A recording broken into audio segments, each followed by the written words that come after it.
You know, in history, there are these moments of crisis that don't just test leaders, they define them. This is one of those stories, a time of unbelievable hardship and a leader whose response would become a masterclass in what it means to truly serve your people. And it all really comes down to this one powerful question. This was the guiding principle for the Caliph Umar ibn al-Khattab. It wasn't just a nice idea, it was a deeply personal responsibility that would shape every single decision he made during one of the toughest challenges of his time. Now, to really understand how he handled this crisis, we have to look at the foundation he'd already built. See, his actions during the famine didn't just come out of nowhere. They were the natural outcome of his core beliefs about leadership. For Umar, power was never, ever a perk of the job. It was a test. He saw everything, the land, the resources, the people, as a divine trust, something he was personally responsible for and would one day have to answer for. He basically saw his role as a kind of sacred contract. On his side, the duty was to uphold what was good and just. And in return, the people had a fundamental right to be cared for, to be protected, and to live in a just state. It wasn't about being the boss. It was about responsibility. So with that foundation firmly in place, the stage was set for a trial unlike any the young state had ever seen. A disaster so bad it would earn a name that perfectly captured the feeling of the time. In the 18th year after the Hijrah, the rains just stopped. A terrible drought spread across the entire Arabian Peninsula, and with it came a devastating famine. The land dried up, and people from the surrounding deserts, desperate and with nowhere else to go, began streaming towards the capital, Medina. It was their last hope. This period became known as ar-Ramadah. The name itself is just so descriptive and so haunting. It means ashes, because the dry winds were constantly kicking up this fine, dark dust that settled on everything, making the whole world look gray and burnt. And the signs of just how bad things were, they were everywhere.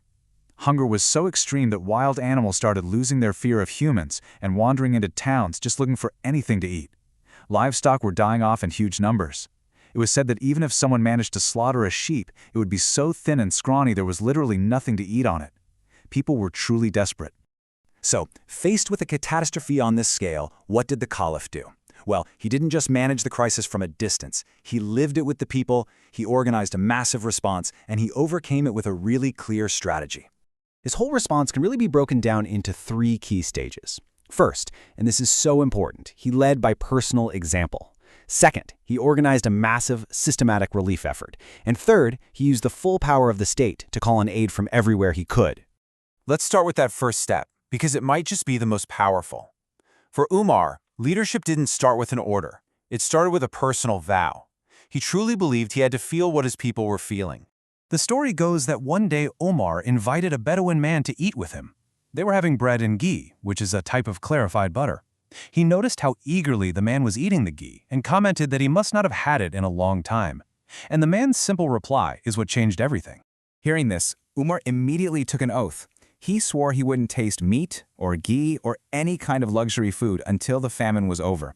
He limited his own food to just bread and olive oil, and it said that this harsh diet took such a toll on him that his face actually grew dark from malnourishment. And this wasn't some kind of public stunt. When a camel was slaughtered to feed people, his servants tried to bring him the best parts, the hump and the liver. He refused them immediately, saying this: he was determined to eat exactly what the poorest person was eating. He shared their hardship completely. Okay, so personal sacrifice is one thing, but it doesn't feed thousands of hungry people.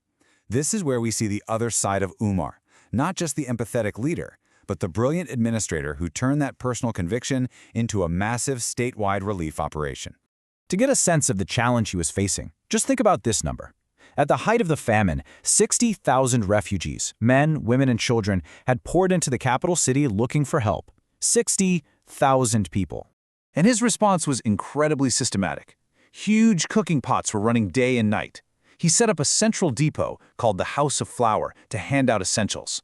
He appointed supervisors for every part of the city to make sure distribution was fair, and he would meet with them every single night for updates. And he wasn't just directing from an office. He was out there, inspecting the camps, and was even seen carrying sacks of flour on his own back. This amazing system ran for 9 straight months, feeding all those people until the rains finally came back. But even with this massive local effort, supplies were running dangerously low. So Umar moved to the third part of his plan. He sent an urgent call for help to the wealthier provinces, and he didn't mince words. His message to his governor in Egypt was not a polite bureaucratic request. It was raw, it was urgent, it was desperate. You can just feel the weight on his shoulders in these words. He's a leader who's willing to do whatever it takes to save his people. And the response he got back was just as incredible. It speaks volumes about the administration Umar had built. I mean, can you imagine a supply caravan so long that by the time the front of it reaches you, the back of it is still at the starting point? The result was this huge flood of aid from all over. From Egypt came 1,000 camels loaded with flour, plus 20 ships full of flour and fat. Syria sent 3,000 camels with food. Iraq sent another 1,000. It was an astonishingly effective, large-scale relief effort, all coordinated across thousands of miles. So when the rains finally returned and the crisis was over, what's the big takeaway? Umar's actions during the Year of Ashes became the living example of what he called the art of ruling. And the main principle of this art is actually pretty simple, but incredibly profound. The ruler puts the people so far ahead of himself that their well-being, even what they eat, comes before his own. It's this idea that real authority isn't about sitting on a throne. It's earned by being in the trenches with your people, sharing their burdens. And that really leaves us with something to think about.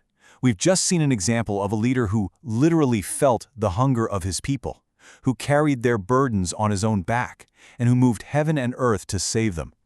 It makes you ask, what is the true weight of leadership, and how many people are really willing to carry it?